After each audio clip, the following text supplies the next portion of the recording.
As we stated, the president's campaign has filed lawsuits in multiple states in his efforts to secure a second term. Local 22's Courtney Kramer has reaction from a legal expert in Vermont. The presidential campaign has turned into a post-election battle as court challenges have been brought in Michigan, Pennsylvania, and Georgia, and the campaign announced a similar one in Nevada. The president expressed his issues with the process early Wednesday morning. We want all voting to stop. We don't want them to find any ballots at 4 o'clock in the morning and add them to the list. This is a fraud on the American public. This is an embarrassment to our country. We were getting ready to win this election. Frankly, we did win this election.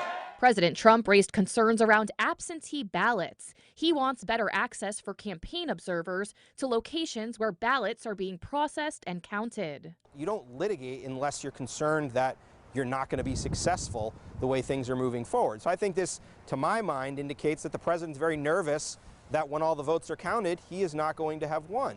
Vermont Law School professor Jared Carter says in a closely contested race, it's not uncommon to get the courts involved, but he doesn't believe many of Trump's lawsuits will go very far. That might be what they want, but unless the rules have been violated in some way, then there's just not going to be legally viable claims. I haven't seen any evidence thus far of actual fraud or actual legal violations. But that's what the courts are here for. Carter adds if Joe Biden wins Nevada, it will be even harder for Trump to challenge the results. So far, judges in Michigan and Georgia have thrown out the lawsuits. Courtney Kramer, Local 22 News.